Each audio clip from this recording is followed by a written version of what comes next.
We're now going to move right into something we're calling the Ignite rounds. This is kind of a new format for us. Think TED Talks here, okay? So bear with us as we try to make the transitions as seamless as possible. You're going to hear from 7 public and private sector IC professionals who will share their career transition stories. Each speaker will have 6 to 8 minutes at the podium. These sessions are designed to generate awareness and stimulate discussion. So let's get to it. With that, we're going to have a slight change in order from what you see printed in your program. We're going to start off with Adam Schmidt, CEO and Principal Coach at Smart Summit Coaching, LLC. Adam? Thank you very much, Chuck. I appreciate it. Thanks. Good afternoon, everyone. When I was a Cub Scout, I had to make a speech at the town hall. Now, this is a very big deal in my small town in northern New Jersey, but I was too short for the podium, and I said, Mom, there's no way it's gonna work, there's no stool, and she said, Adam, podiums are for presidents and priests, everyone else needs to buy an iron. So I hope I'm ironed today, and I'm gonna move around a little bit because we wanna make this a little bit more conversational. And what I'm going to talk about to hopefully tee up some of the true IC professionals that will follow me. I am not an IC professional myself. I'm a leadership and career development coach. But what I'd like to do is set up what I call the arc of career transition. It's something I work on every day. You say, well, Adam, like career and leadership development coach, you like sit home and watch YouTube videos? Yes. No. I listen to people's stories that usually start something like this. I don't know what I want to do with my life. Please help me. And we begin a conversation. And we start that conversation with 6 questions. And if you're so inspired, jot these down because they might help you sort of do some self-coaching as you think about a potential career transition yourself. The first one is why. Why am I feeling the urge? I love hearing paper rustling. Very good. And so, why is there something telling me that I want to make a career transition? Something is not right. And we've got to understand that why, because we had a great, oh, she left. There was a chutzpah question. She said, Ellen, where'd you get the chutzpah to do this stuff? It starts with why. Anyone remember Simon Sinek starts with why? Anybody? Yes? Yeah, yes. He's right. And he gets paid so much money. I'm getting 0. That's all right. No. So Simon Sinek says start with why, because we have to understand the inspiration behind our change, the inspiration that drives us to get through a hard and difficult process called a career transition. Question number 2, oh man, what do I want to do? What do I want to do? And now it's a big question, and so I'll offer one framework to help break it down a little bit. It's called Ikigai. Has anyone heard of the Ikigai framework? Hands? It is your reason for being. The French would call it your raison d'etre. Millennials would call it ma jam. That's my jam. That's what I do. It's what I do. And so there's 4 things that go into what you do. What do I get paid for? What do I love? What does the world need? And what am I good at? I'll say it again because I heard some paper rust. What do I get paid for? What am I good at? What do I love? And what does the world need? And if we can find that center, we are in the space of our Ikigai, our reason for being. And I assure you that every time you feel that tingle about maybe this career isn't perfect for me, one of those is off. Maybe you feel like, I'm just being undervalued. I'm not getting paid enough. Maybe it's I've fallen out of love with this work. I fell out of love with my first career, which was the Army. I was a former Army officer, and I was walking through the concrete tunnel that goes under 395. Many in this audience should know it. Yes, you know it, right? And so I call it the TSSD. That's the tunnel of soul-sucking darkness. And it goes from the Macy's parking lot, for those who don't know, all the way over to the Pentagon. And the TSSD is where I had a revelation that I had fallen out of love with what I was doing. And my Ikigai was suddenly off. So I offer those as 4 ways to think about what I want to do. Question number 3. How does this manifest? What are the things that I want to be doing? And this is the question to help you through this. How does it manifest? If it's 2:15 on a Wednesday, what should I be doing? If I'm super stoked about where I am, if I'm doing my thing, if I'm in my jam, what's happening at Wednesday at 2:15 p.m.? For me, the answer was I'm coaching someone. I'm sitting with someone, walking them through this process of career or leadership development support. Question number 4. Where do these opportunities exist?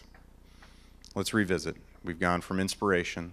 We've thought about what I want to do. We've thought about how does this manifest, and now we need to start thinking about the market. Where do these opportunities exist? So let's say I want to work in space. Space is fun.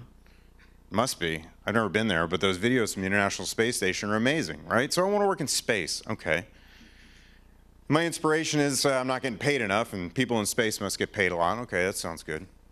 So now I need to start thinking about how that manifests. Well, if at 2:15 I want to space, I like numbers. I want to be doing something with numbers. Now, there's a tendency with that third question to start naming jobs. You want to say like, oh, I'm going to be a data analyst for NASA. That's it. Encourage yourself to give the space to think about this fourth question. Where do the opportunities exist? Is it in consulting around space? Is it as a government employee? Is it starting my own business? Is it being a public speaker about space? Is it being an astronomer? Every business, just like the IC community, has markets, different ways that you can manifest who you want to be. Question number 5. Who do I need to engage? I'm inspired. I know what I want to do. I'm moving my way through the arc. I understand what I want to do, and now I'm ready to start telling people. Question number 5, and this is where my male clients always show up. They say, I'm just not getting anywhere. I already know what I want to do. Trust, I know what I want to do. But they're not getting anywhere. And so I have a really simple piece of advice for them. You have to start telling people what you want to do. And you have to start telling everyone why you want to do it. And you have to start telling everyone how that manifests for you. I'm going to get a little hippie on you. I know that's because I was like former Army officer, and Ellen said West Point before. I went to West Point. It was okay. Hey. And it was okay. It was fun. And then, but then I became a hippie, and I bought an Apple. I bought a MacBook, and I got all inspired. And so I think a lot about energy and the universe, and once you figure out what that is, what that raison d'etre is, what your jam is, what your ikigai is, you gotta tell people. You have to tell the universe what you want to do, and I'm telling you today, it is going to come to you. 4 years ago, I was walking through the tunnel of soul-sucking darkness, and today I'm in front of you talking about how to be a better leader and design your career development program.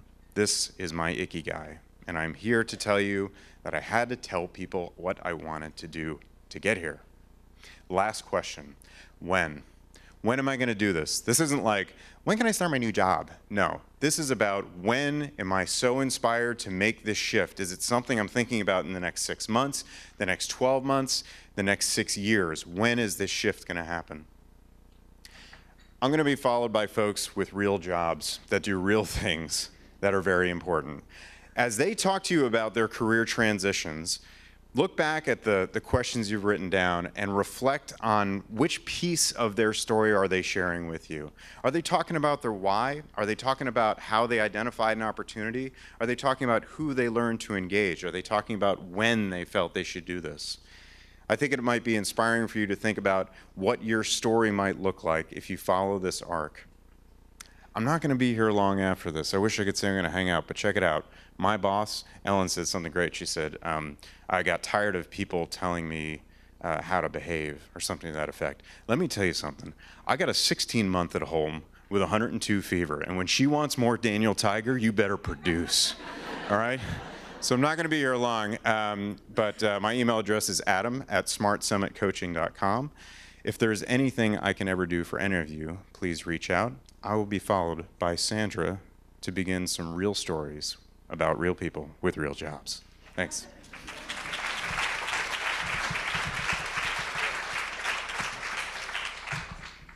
Good afternoon. I'm Sandy Brown. I'm the Assistant Deputy Director for Naval Intelligence. Both Tish Long and Ellen McCarthy, they had their roots in naval intelligence, and they had these big transitions. And they moved on and worked in all these different intelligence agencies and did amazing things and big leaps of faith into big new challenges. That is not me at all. For 27 years, I was in the same department, acoustic intelligence within the Office of Naval Intelligence. I came right out of school. And my expertise was in underwater acoustics and radiated noise technologies of submarines. What does a foreign submarine sound like? So for 27 years, I got to develop this expertise. And I got to lead IC working groups. I got to lead dignitaries to foreign countries. I got to develop new collection technologies. But most important, I also got to raise 4 children. So by taking small little steps, small transitions for 27 years, I still grew, I still was challenged, I still had a big impact, I think, on national security. But for that phase of life, I got to do what I wanted to do during the day, and I got to be home when the school bus came at 4 o'clock. So fast forward 27 years, and my kids are getting older, and they don't care if I'm home or not.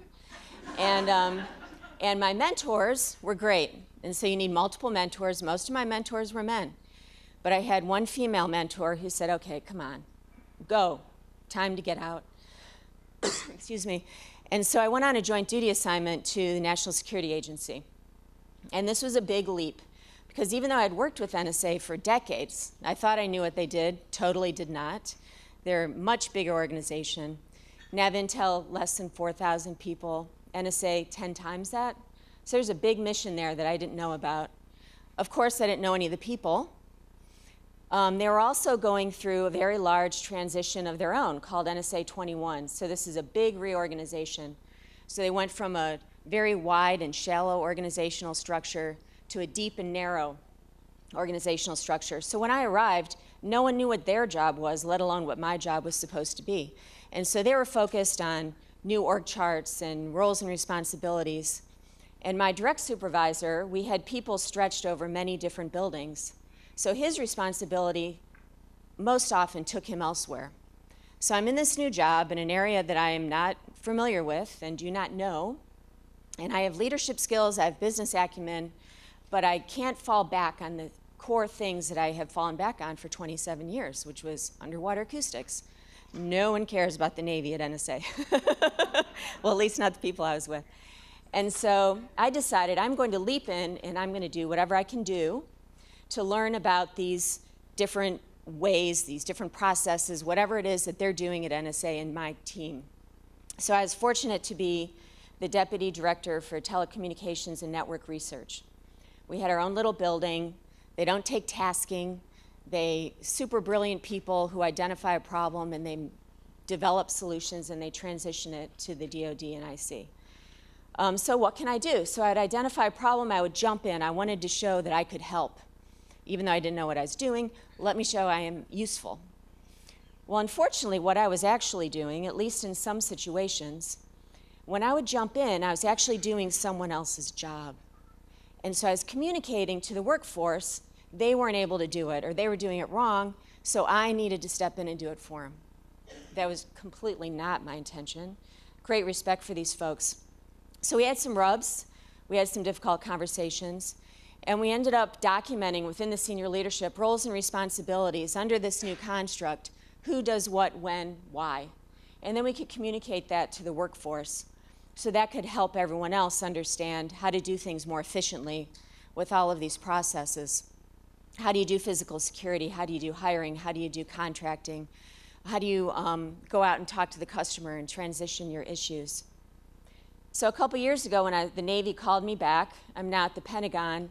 This is another big transition. I knew most of the people, but I did not understand how broad the responsibilities would be. It was a very different type of job for me. But a couple things that I learned that I brought with me is that I would ask, is it appropriate for me to do this? I did not ask, can I go to this meeting? Everyone's going to say, yeah, you're the boss, you can go to any meeting you want. That doesn't mean it's appropriate, that doesn't mean it's efficient, because then they'd be briefing me rather than trying to fix whatever problem they were meeting to deal with.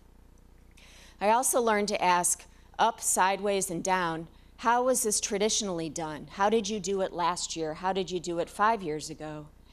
And I was fortunate in that I was stepping into a very well-defined role. I had a schedule, day one, I was busy. But as I identified what my predecessor used to do, it's okay to change that. But key was to communicate, I understand my predecessor led this working group. I'm choosing to delegate that to this person over here so I can focus on a new project. And that made everything go smoother, but it also opened the door for people to explain how they thought it should be going and how they thought it should be working. So a thought I'd like to leave you with is that it doesn't take big leaps of transitions for everybody. Depending on your phase of life, you need to figure out if small ones are enough. As long as you're challenged and you're learning and you're moving forward, then that's good. And then you're going to be happy and your life will be more balanced. Thank you and best luck with your transitions.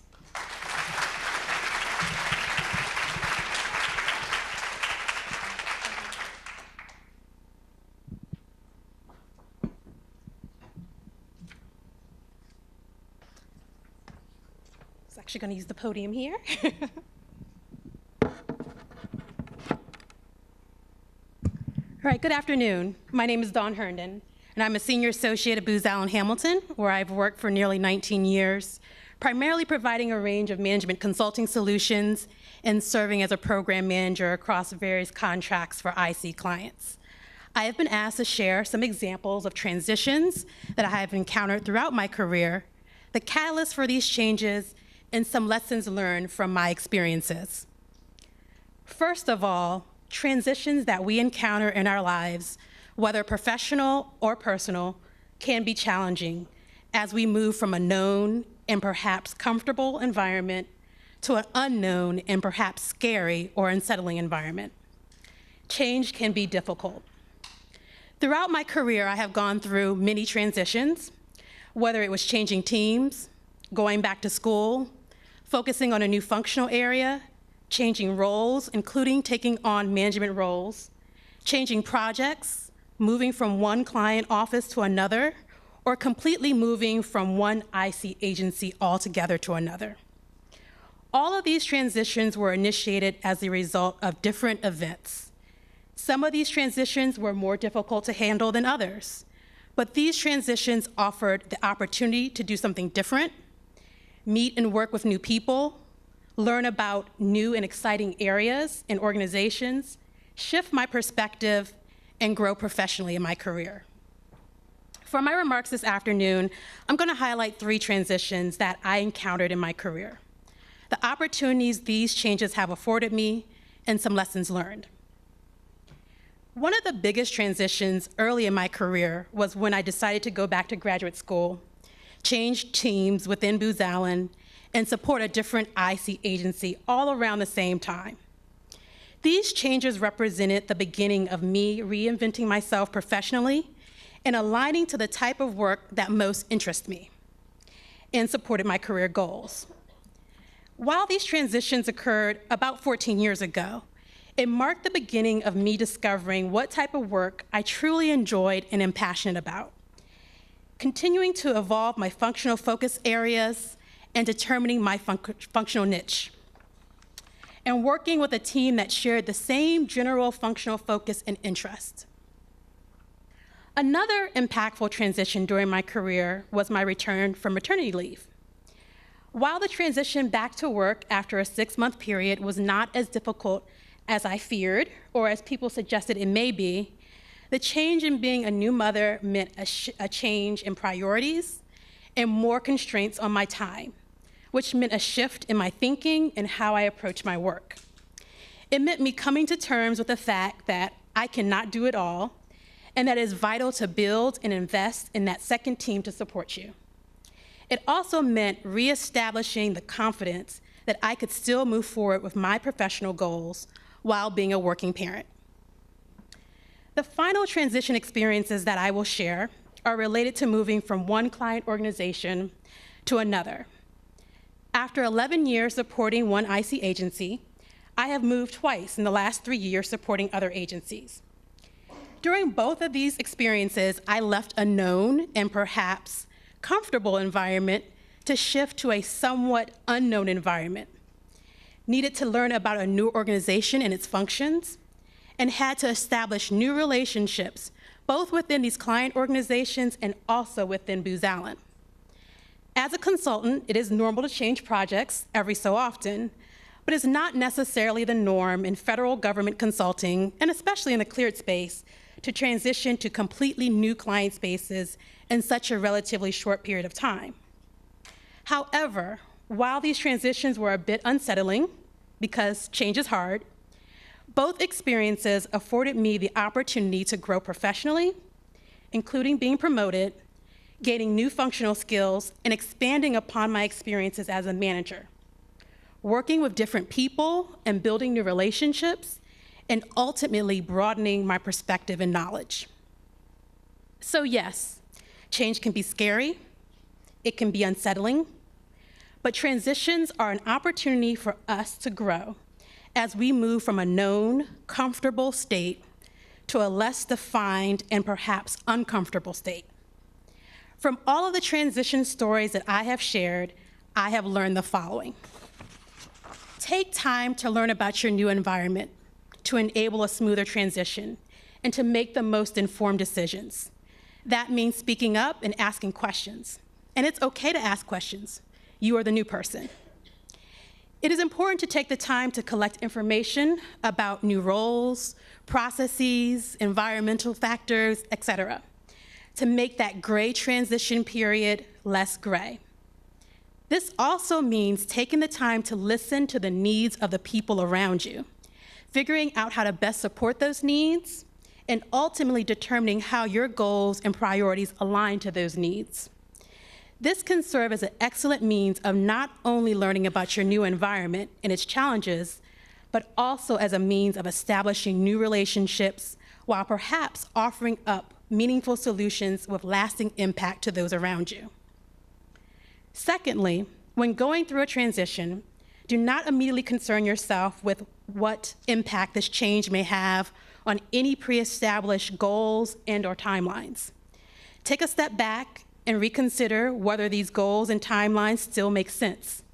It is okay to take a detour.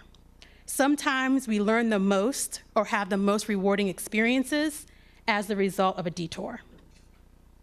Change can be unsettling, it can be difficult, and transitions can feel undefined. But with transition comes unique experiences, new relationships, enhanced knowledge, and different perspectives. Thank you.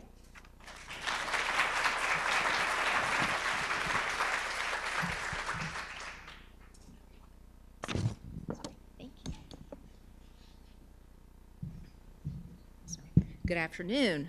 I'm Sabra Horne, and I'm the director of CISA 2020 at DHS, and I'm in charge of leading change management for what is the 8th component agency of DHS. I wanted to say thank you to Chuck and to Suzanne for being invited today. It's a real thrill to be here because I was able to be part of this first event when it started. It's amazing to see how it has grown, and it's amazing to see all these faces here, both women and men. So, a real honor. Some of you may not remember September 11th, 2001, but it's a day I will never forget. The day I made the choice that I was going to leave an 18-year career in academic publishing to join the fight to defend national security.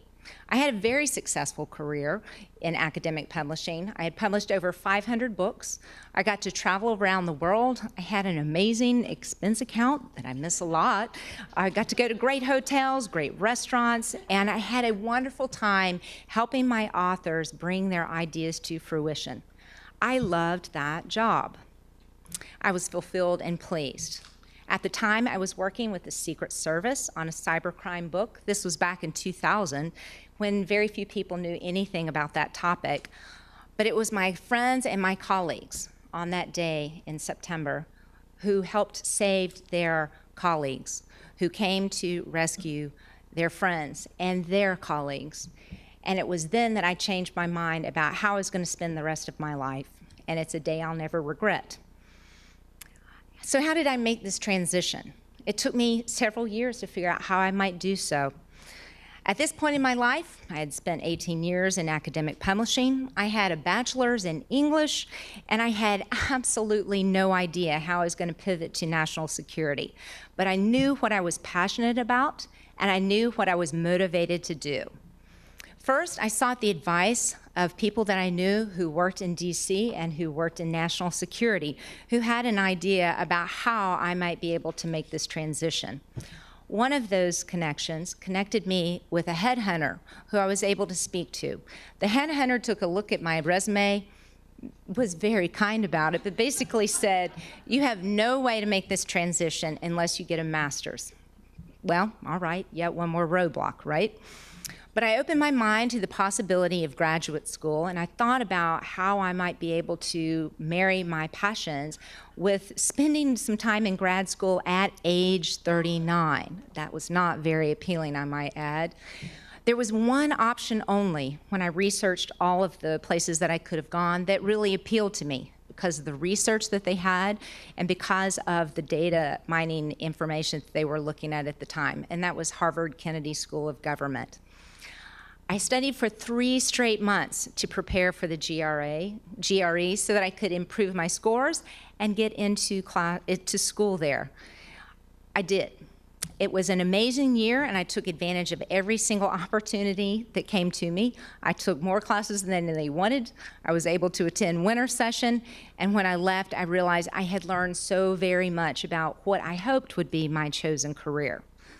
So when I graduated, I went to usajobs.gov, just like they tell you to do, right? So I found 17 jobs that I thought that would be so fascinating to be involved in this work. I spent a month rewriting my story of those 18 years that I had spent in academic publishing that had nothing to do with national security. But I was able to tell my story over and over and over. I understood what skills I had, and I understood how that might apply to potential jobs in the federal government. I came to DC finally when I realized that was not going to get me anywhere. But I came here and was able to have breakfast, lunch, and dinner with a lot of different people. And on day 3 of that trip, I met the woman who hired me into the federal government, Mary Margaret Graham, who Chuck and I had the grand pleasure of working with, an amazing woman and the head of collection for OD&I at that time.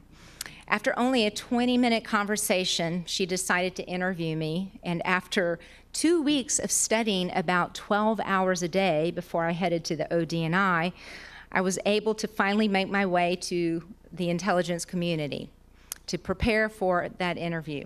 Well, I got it. So in making this giant shift, I really did focus on several things. I had to understand what my motivations were and what I was willing to work hard to achieve. I had to connect with all of my professional colleagues to learn their advice about how I might make this transition. I humbled myself and listened to a headhunter and did exactly what he said, even though it cost me a lot of money and a lot of time. I studied hard enough to get into Harvard. I figured out how to tell the story about what I had done for 18 years, how it had value, and how it was going to make a difference to the federal government. And I recognized the right opportunity when it came to me. It took a lot of energy and motivation and work to make this transition, but I never would have imagined I could have made such a change and charted such a path way back when on September 11th. So this was a transition I had made from private sector to public sector, but I've also had a number of transitions within the public sector as well.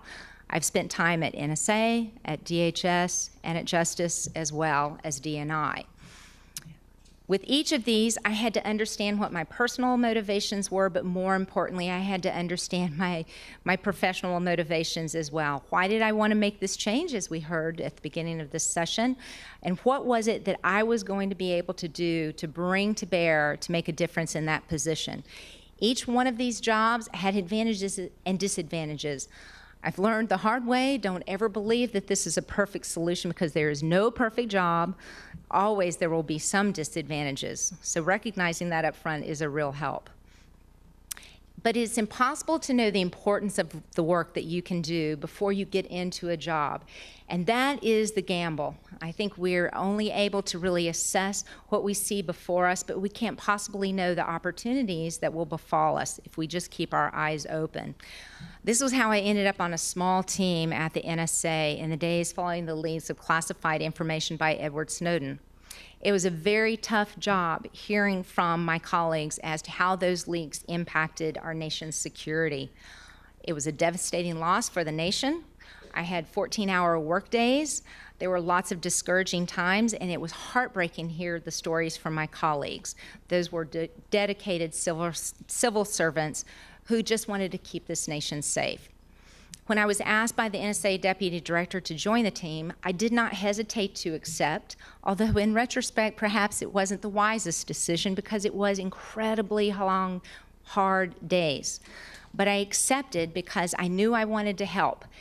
And that job was one of the most interesting and fulfilling of my career, and I wouldn't have had that opportunity unless I said yes immediately. Similarly, in 2009, while I was at OD&I met the Assistant Secretary for Infrastructure Protection, Bob Steffen, at a conference. He was talking about the importance of intelligence and how intelligence might be able to help his stakeholder population learn more about their risks that they faced. So I went back to OD&I, proposed that I go on a detail, and ended up there for 6 months. At that time, and with the help of my colleagues at DHS, I was able to develop a 3-year plan for how intelligence could inform stakeholders about their risk. That plan is now the backbone for how we're going about making changes in CISA in regards to intelligence. There was a need, there was an ask, and I volunteered. So you can see, as these opportunities arise, hopefully, as we become more experienced in our lives, we can learn to be open to them and to say yes. By taking on these challenges, you cannot always know how your life benefit, both professionally and personally, but it can. I will say I have gained skills and experiences I never imagined possible. Our careers are made up of our choices and the opportunities that come to us. So we become what we choose, who we choose to associate with, what we choose to be part of is absolutely fundamental to who we are today. So I ask you, what opportunities will you choose? Thank you.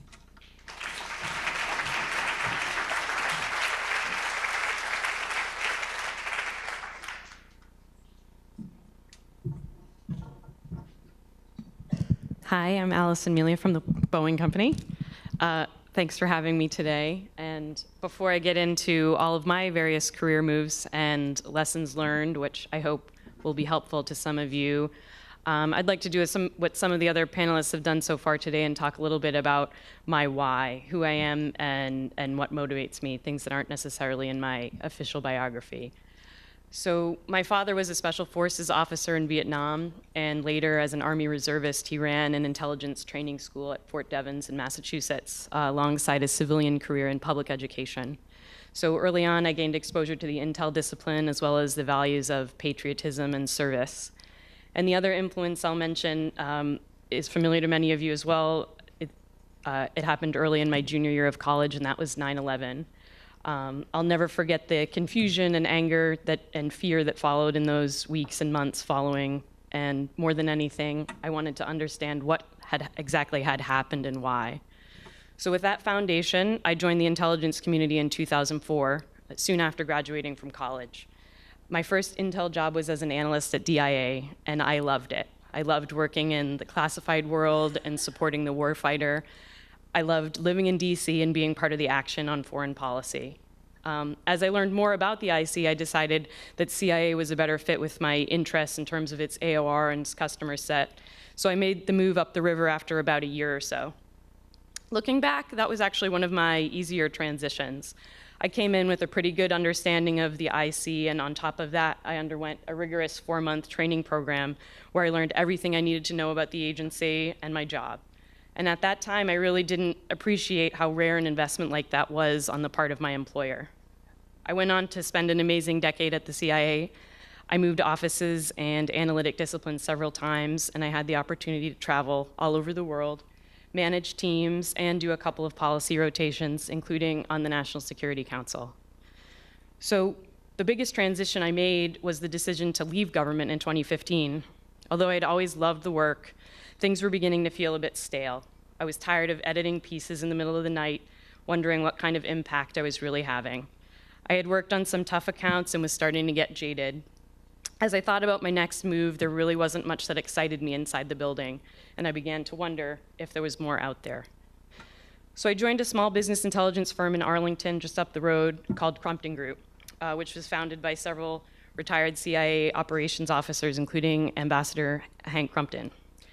At first, it was kind of surreal to be totally on the outside with no clearance, a totally different mission set serving corporate clients. But on the other hand, the transition was smooth because my colleagues and I had common roots and values developed over decades in the IC, so we understood and implicitly trusted one another. Advising clients in the private sector showed me that there is life beyond the IC, and it gave me a flavor for how a business executive views problems differently than a national security executive. I began to understand the ways I could apply the skills I gained in the IC in a new way. And as a private citizen, I could also speak and write about national security topics, which I really enjoyed. Ambassador Crumpton and I co-authored an op-ed in the Wall Street Journal, and I contributed to a couple of other publications on my own. One of the things that initially drew me to Crumpton Group was its size. I wanted out of the bureaucracy, and I was excited to be part of a small, agile organization. But after a couple of years, it started to feel a little too small. I was shocked to discover I actually missed being part of a large, prominent organization that did big things and had many potential career paths. And instead of advising companies on a project basis as an external consultant, I wanted to be on the inside, helping to develop and implement the strategies that I was recommending. So about a year and a half ago, I joined the Boeing company as a strategy analyst. That role was a great fit, even without an engineering degree or an MBA, unlike most of my colleagues. Thanks to my background, I quickly became the go-to person on my team when it came time to respond to short-fuse taskings or brief senior executives. And after one of those briefings late last year, I was invited to become the chief of staff for the head of sales of our defense business. At first, I thought I didn't have enough experience or contacts within the company for a role like that. After all, I'd only been at Boeing for 14 months at that point. But my boss had faith in me, and I quickly realized that a lot of the same skills that made me successful earlier in my career, as a CIA branch chief or an NSC director, for example, translated perfectly to my current role, which involves building relationships, understanding customers, communicating with senior executives, and making sure the trains run on time. So here I am. If you had told me on my first day in the IC in 2004 that 15 years later I'd be selling planes and satellites and helicopters, I'd probably be pretty confused. But there are a few common threads in all of my transitions.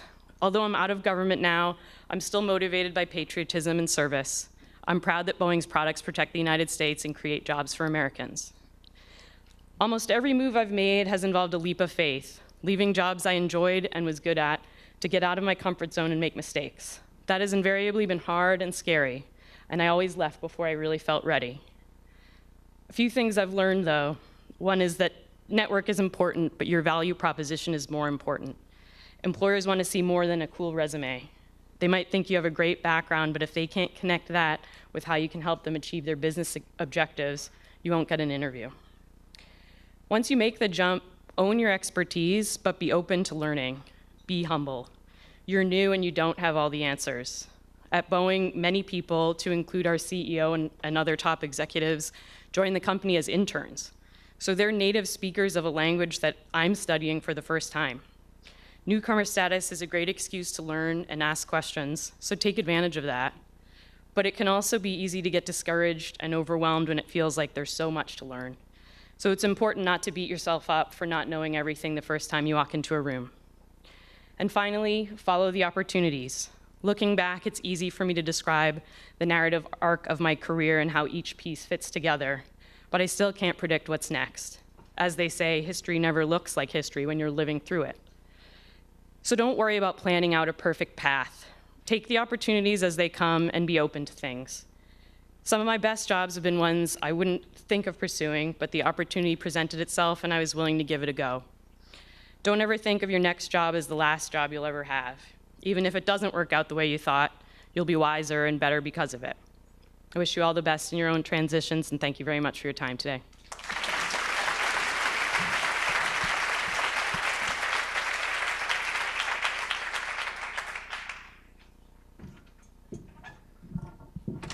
Good afternoon.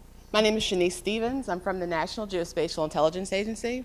I'm going to talk today about how I transitioned into my current job. I work for the Office of Ventures and Innovation. So I've been at NGA since 2007, but I've been supporting the IC since 2002. I worked at DIA as a government intelligence officer, and then I've also been a support contractor to both NGA and DIA. Well, since I've come into NGA, I was a program manager where I reviewed invoices for certain data, so, geospatial data or commercial imagery and stuff like that. So in 2016, I thought I had my dream job. I competitively applied for a position as the enterprise contracts manager. There, I would be overseeing 3,500 contractors supporting NGA mission all across the world. We had analysts, we had staff officers, we had all types of folks. So that's what I did in 2016. I was happy. I had a staff of about 25 folks, government, contractors, and military.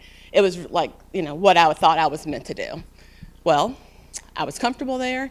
And then in 2017, the former director of NGA, he announced the Office of Ventures and Innovation. This was a new office, and it was focused on speed and the speed of NGA capabilities and innovative approaches, lean startup training, and so that sort of thing. The organization was formed under a senior executive that was new to the government. He had some startups, and he was not the traditional person. He made a lot of folks uncomfortable, including myself, who was more comfortable working in the traditional program management world. Well, I was selected to be a leader for this new organization. I was the only minority in the leadership team, and I was one of the only female in the division chief role. So at the same time, though, they didn't just say, hey, here's your new job. You also have to disposition your old job. So I had to figure out where all of those previous positions in the enterprise programs, where did they go throughout the agency? At this time also in my personal life, I've never had the position to be stressed out in both my professional and personal life. I was finishing up a divorce, so like everything kind of hit at once. So I had to figure, for my catalyst for change, I had to figure out that I needed to talk to folks. I needed to build my network, and I needed to get outside of my comfort zone. I'm very naturally an introvert. I don't like this. I don't like talking. So this is, it's tough for me. So, but I had to get outside of my bubble because I wasn't going to be able to support my old team. I wasn't going to be able to launch this new organization. I wasn't going to be there. I have 2 kids. So I needed to figure out, what to do. I had to expand my circle. I had to change my circle. And some folks had to be removed from my circle as well. So my old organization, I ended up transitioning to 4 different groups across the agency. I had to work with senior executives to make sure that these groups were the right fit. It was uncomfortable, it was not popular, and a lot of the folks were very, very scared. So what I did was I individually met with them. I committed to helping them both, transition their jobs, like, the location, but also, hey, I'll be there, I'll mentor you, I'll support you. If you're not comfortable with this, we can find something else. Folks were nervous, but I tried to do what I could to minimize that because I wanted to make sure this was comfortable. At NGA, we manage our talent development through something called career services. We have about 9 different career services. You normally can't move before your mission position window of about 2 years, right? So I talked to the career service, explained all the things that were going on, and said, hey, if this is not a good fit, can you please make them, help them move earlier than the 2 years? So I got buy-in from them, and they've supported that, and actually that had to happen a couple times. Again, I was also launching a brand new organization. This group was created, if you know the government, you just kind of throw a whole bunch of old things together to create new things. So that's what we did. So it was 3 different organizations across NGA that made up the group under my team called ADOPT. I had a group from our old research and development organization. They're used to taking their time. Nobody asked them questions. They would take 9 months to do a project, and that was fine. And then I had another group that manages, NGA has the authority to do other transaction authorities, which is a non-FAR-based procurement approach. Those are creating prototypes. We're focused on speed. like the total opposite end of the spectrum, now they all work for me. So I had to figure out what is the strategy for doing this? You know, how am I going to get similar sort of skill sets and baseline my organization? So again, what I did, I opened the communication. I had all these folks. What did they think? Because also they were also uprooted. So how do y'all feel? What's going on? For 3 people, actually, we figured out we had to have an honest conversation, and this was not the right fit. I was not the right boss for them. This was not the right organization. So again, I worked with them. They said, you know, they committed to help stand up the organization, but I committed to help them finding new opportunities, and that's what we did. And also, like I said, the projects weren't holistic. We were all doing our own thing. So I wanted to, while not breaking mission, come up with a new strategy to, you know, holistically do these technologies. So we do cooperative research development agreements, as I stated, OTAs, and we also have prizes and prize challenge competitions. So I set expectations for everyone. Also, customer service was a big thing. A lot of folks had different ways of communicating with the rest of the agency. Also, that we didn't have a communication strategy. We didn't have a communication plan. It was leading up to GEOINT last year, so we did some lunch and learn activities. We did little cards to educate the entire NGA workforce in a lot of our programs, and it really kind of brought us all together. We mapped out workflows so that we can have some sort of cross sections and build synergies off of each other. So it was a very stressful time, and it was very uncomfortable, but at the same time, you know, I was able to build these networks and build these teams, and I think right now we're in a very good place. On the personal side, another thing, in addition to building my network, I also did a lot of inner reflection. I think a lot of folks on the panel talked about that. I did some journaling to help myself understand, because I was so stressed at work and everything. But at this time, so we've been operating since August of 2017. I think that we're a very well-functioning machine. Our other transaction authority, which is a consortium agreement, at the time that the team came to me, we only had one $29,000 project. At this time, we have to increase the ceiling to $50 million because we've been able to build such a cohesive team. The CRADA, Cooperative Research and Development Agreement Program, we were able to get a streamlined process. So like I said, those folks were taking 9 months, and that was okay to them. That was not okay to me. So we actually had to change that team out as well, and now we've done them in like 30 days. So we've definitely built a lot of efficiencies in the team. But through all that, what did I learn? I learned that I had to be okay being uncomfortable. That is not the job I would have picked. I would have not have interviewed for it, but it's the best job I've had. So I've made so many advances. And like I said, you know, this is the 3rd speaking engagement I've done this year, and I hate public speaking, so I'm clearly doing okay being uncomfortable. I created a lot of new partnerships. I've met great people. I've met great mentors, great sponsors, and I've also had to change my perspective. Like we've talked about a lot today, I was not okay asking questions. I thought that made me look weak. I'm fine asking questions. I know that it makes me better. And I'm going to share, in closing, I'm going to share that a couple weeks ago I was volunteering for a camping trip with my daughter. So we try to, you know, I'm one of the parent volunteers. And one of the camp girls, I heard her say, "Carmen, you've got the brave mom. Come get her to kill this spider." So I was like, oh, I'm winning. I'm the brave mom. So thank you.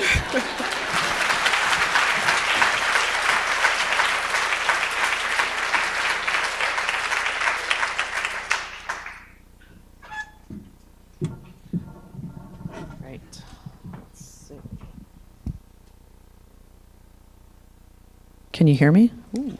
All right, fantastic. All right, well, I'm going to change things up a little bit. I'm going to walk across the stage. I actually share the same issue as Shenice in that I hate speaking publicly, which anybody that knows me will think that's complete nonsense, but I really do. So bear with me, please.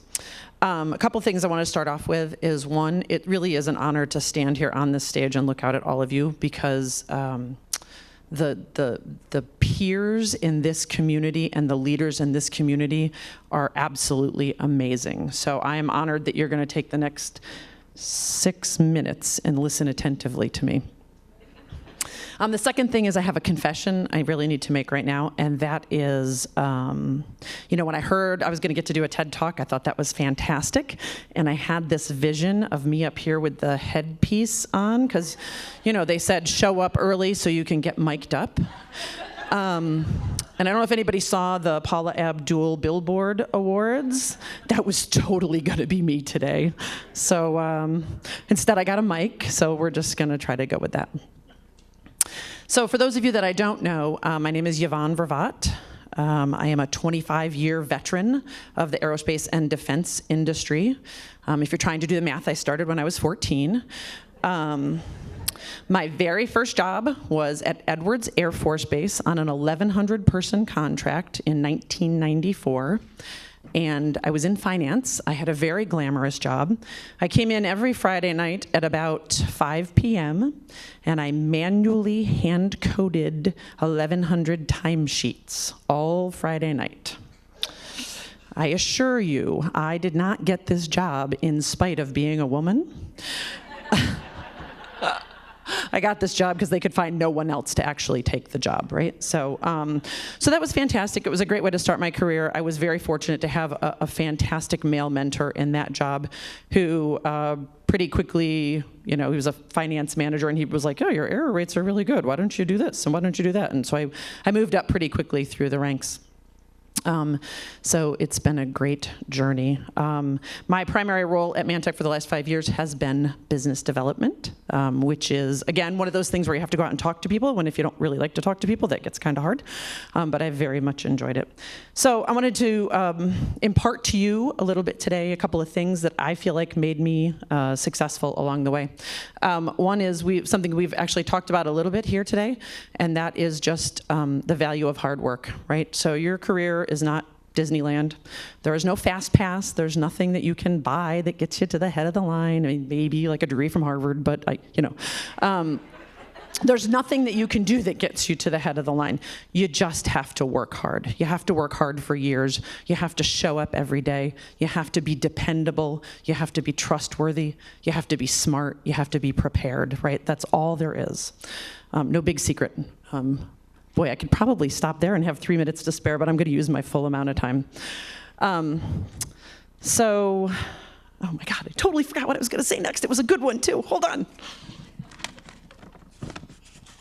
Oh, right. This is the part where I'm supposed to go on about what a great company I work for. So I'm very fortunate. I'm sure if you could read the thing, you see that I work for a company called ManTech. And my dear friend Bill Varner called me about 6 years ago, and he said, would you come to work for ManTech? And my first reaction was, I'm not sure I have the right equipment for that. But I took him up on the opportunity to interview for the job, and of course if you know Bill Varner, which a lot of you do, he's a fantastic man, and he really worked me over well and convinced me that this was exactly what I needed to do. So I'm honored to be at ManTech, and it really is a place where I feel like I am completely valued based on my accomplishments, right? I'm in business development. It's very easy to measure your accomplishments. It's all about wins and losses. It's all about throughput. It's all about performance. So that's been a really great thing at ManTech that has been very helpful to me. God, I apologize. Like, you would think I wrote this last night with a bottle of wine in me. It's totally not what happened. So I'm also very fortunate that I have a great group of ladies that I work with at ManTech called ManTech Women in Leadership. Hi, table. Hi, friends. This group really personifies a lot of what we talked about throughout the day, and that is women raising other women up, right? It's not a man-bashing club, although sometimes it is, but mostly it's about sharing tips and tricks and communication styles and successes and raising each other up, right? It's really a very healthy, they're staring at me like I just said something that was nonsense. It's really a very healthy environment. So. I will say also that it is not like the one that Kathy described at Northrop. We do not have a charter statement. We do not program in metrics, but we do drink a lot of wine, and that's fantastic. So one of the things that I like to talk to the team about is mindfulness. I'm big on mindfulness, and if you've ever worked with me, I'm going to talk faster, Chuck. I'm not going to go over. Mindfulness. Mindfulness is really important because if you don't know where you're going, how do you know when you get there, right? So when I went to Edwards Air Force Base, when I moved there in 1992, I did what anybody would do in 1992, and I drove to my local AAA office, and I got something called a triptych. So just by show of hands, how many people here have actually seen one of these? Yeah, right, so it's about a third of the room. So let me explain this to you. Before the interwebs, if you wanted to go somewhere, you had to get out a map. And if you wanted to go somewhere really far, it required a lot of maps. So moving to California, you had to put in this request like 3 weeks in advance. You had to tell them exactly where you were going and where you were leaving from. I think other data like were you traveling with dogs and do you have kids and how many cars and all this information. And then 3 weeks later in the mail, you get this spiral bound book, and it's fantastic. And you can turn from page to page, and you know where you're going, and you know how you're gonna get there. Now, this is the part where you figure out that I'm not exactly that smart, because to get from New York to California is only 2 roads. So every morning I would wake up and get in the car, and I'd pull out the triptych, and my husband would look at me and go, 40 west again. Still 40 west, honey. Okay. So anyway, so the takeaway on the whole triptych thing is mindfulness, right? Adam, a few minutes ago, said, figure out your jam and tell everybody what your jam is. Get comfortable saying what it is that you want to do. Same concept, right? When you figure out where you want to go, tell people that that's where you want to go and put a path in place to get there. Okay, so I have this wonderful network and all this great experience, and I do something really crazy this year, 25 years doing the same thing, right? So I managed finances, and then I managed pricing, and then I managed proposals, and then a small BD team, and then eventually this monstrous BD behemoth that throughputs $4 billion worth of bids a year. I got an opportunity in November to take a new job in the company to actually help create an entirely new position in the company called Growth and Capabilities. If they could name it something a little bit more nebulous, that would have helped me an awful lot. So I go out on my way, and I figure, well, how hard could this be? I've never failed at anything. Just keep working hard and come with your positive attitude, and you can do it, girl. Well, it sounds fantastic, doesn't it? Until the minute that it wasn't, right? All of a sudden, I did not just feel like a duck out of water. I felt more like a duck in Jello, maybe. I don't know. Maybe cement, quicksand. I went from 15 years of not really having a boss at all to now having a real boss, reporting directly to the president of the company, who really likes to be involved in a lot of things. And if you know my boss, don't tell him I said any of this, please. I went from a group of stakeholders in the company who I was already viewed as a trusted partner to, and we just made quick decisions and solved problems. The first 6 months in my new job, every time I talked to one of my stakeholders, they looked like my dog listening to a dog whistle, I'm not sure what you're talking about. So it's been very, very challenging. I have fallen back on some fundamentals that have served me well over the years. One is communication. Communicate. I can't emphasize that enough. I do feel like my whole day is spent just talking to people. Not just the people above you, not just your stakeholders. Talk to your peers, talk to the people below you. Don't go into a meeting. I think Leslie said this earlier. Don't go into a meeting and say something that you haven't pre-socialized with the important people in the room, right? So imagine this. I go to a meeting on Tuesday. I spend the 4 days before the meeting on Tuesday pre-meeting about the meeting so that the meeting can go well, right? So whole new set of skills for me. So the interesting thing here is that this is actually a thing, and I didn't know. Nobody ever talks about this, but it's called a career stall. So the skills that you use for most of your career that make you very successful, all of a sudden you get to a point and those don't work anymore. And if you don't have the other tools in your toolbox, you're in big trouble, right? So my advice to you is well, first of all, nobody ever talks about the fact that your career stalls at a certain level, right? So be aware that it can happen. Figure out what it looks like and start looking for it, right? Don't drive yourself crazy. But, when you start thinking, gosh, I feel like I'm on a hamster wheel. I'm working 16 hours a day and nothing's getting accomplished. You might be in a stall. So I think it's really important just to recognize that this is a thing that happens to a lot of people. Communicate, use your old resources, find your new resources. think strategically, set a vision, work towards your vision, yada, yada, yada, yada, yada. So I'd love to tell you how I maneuvered successfully out of this, but I can't because it's like a Marvel comic. The script is being written as the movie's being filmed, and nobody really likes a spoiler. So eventually we'll figure it out, and I'll come back and I'll let you all know. Thanks, everybody.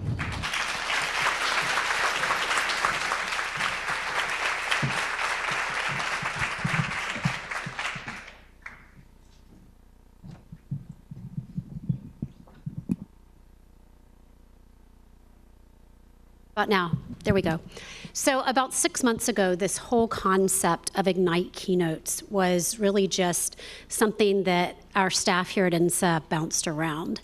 And I think it turned out really, really well. So I would like to thank the Ignite keynoters for taking a chance on us, and was really pleased to see so many people get a little bit outside their comfort zone and the stories that they shared. So I'd like to give another round of applause to all the keynoters.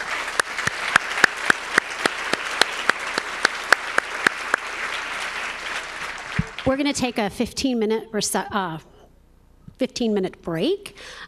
As I mentioned before, some of you all can go up to floor number 9 if you need to use the facilities up there, and we'll see you in a few minutes. Thanks so much.